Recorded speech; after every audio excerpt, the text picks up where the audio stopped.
Mes sœurs, mes frères, bienvenue en cette méditation sur les textes de ce samedi 26 août 2023, en cette 20e semaine du temps ordinaire. L'écoute de la loi de Dieu conduit au bonheur.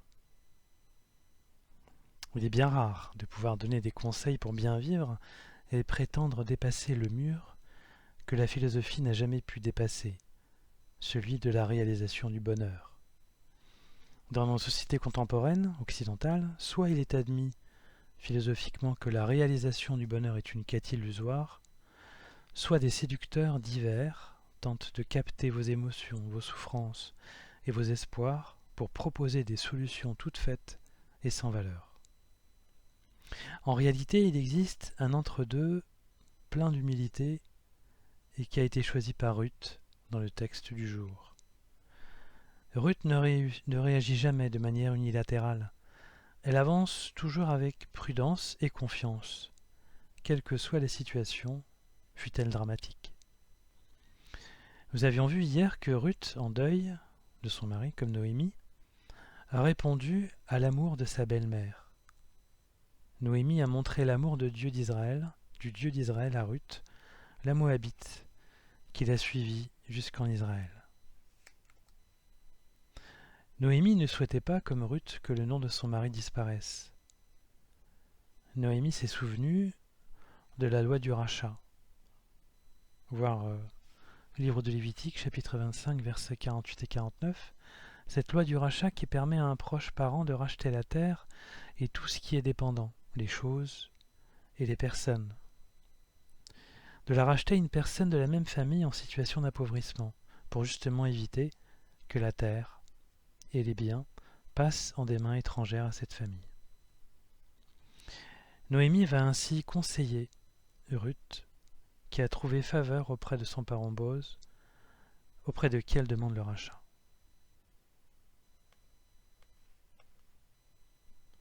Devant le nouveau sacrifice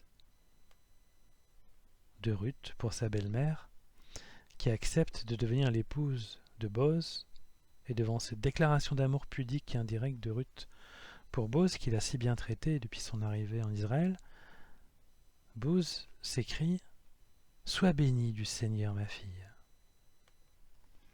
Ce geste d'attachement est encore plus beau que le premier. Tu n'as pas recherché les jeunes gens, pauvres ou riches. Boz est d'autant plus touché que Ruth est une jeune femme qui ne craint pas d'épouser un homme plus âgé. Boz voit l'esprit de renoncement et d'amour de Ruth, et c'est cela qui le touche profondément. Il voit aussi la spiritualité de Ruth, qui, bien que moabite, a confiance dans le Dieu d'Israël, qu'elle commence à aimer et à méditer sa loi jour et nuit. Elle le fait sincèrement, sans hypocrisie, à rebours des pharisiens dont parle Jésus dans l'Évangile, qui n'appliquent la loi que pour être vus. Au contraire, Ruth applique la loi avec une grande humilité, en servant Noémie et en se couchant aux pieds de Boz, son parent. Elle réalise, elle incarne ce que Jésus rappelle aux pharisiens dans l'Évangile. Qui s'élèvera sera abaissé, qui s'abaissera sera élevé. Avec une telle attitude respectueuse de la loi et des personnes, Ruth, l'étrangère moabite, devient une épouse d'Israël heureuse, et l'épouse d'un homme lui aussi heureux, car bienveillant et sage, qui a tout fait pour épouser celle qui lui a montré l'amour de Dieu que sa belle-mère lui avait transmis. Cette famille qui donna naissance à Obed, grand-père du roi David, est une famille solide, qui connaît le bonheur.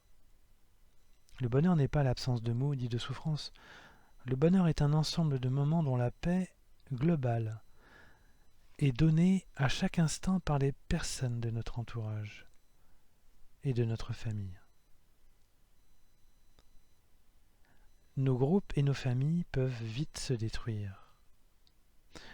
Aussi, le psalmiste du jour nous rappelle que ceux qui craignent le Seigneur sont sous le bras protecteur du Seigneur, lorsqu'il s'écrie « Heureux qui craint le Seigneur et marche selon ses voies. Heureux es-tu, à toi le bonheur. Ta femme sera dans ta maison comme une vigne généreuse, et tes fils autour de la table comme des plants d'olivier. Tu verras le bonheur de Jérusalem tous les jours de ta vie.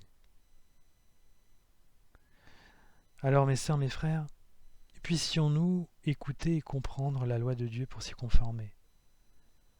Comme nous l'a dit Jésus-Christ, la loi de Dieu, c'est la loi de l'amour. Restons humbles devant lui et pleins de respect, et ayons pour nos frères et nos sœurs le même esprit de sacrifice que lui-même pour son Père. Alors notre joie sera parfaite.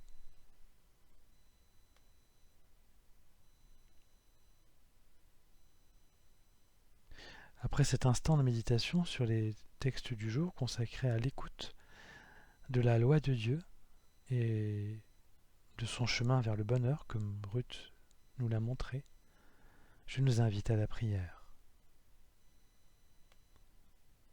Ô mon Dieu, que ton Fils Jésus-Christ soit un exemple pour moi d'amour et de sacrifice envers mon frère et ma sœur.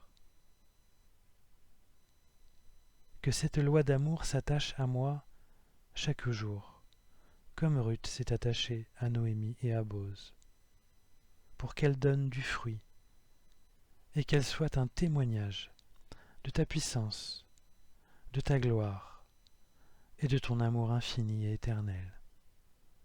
Amen.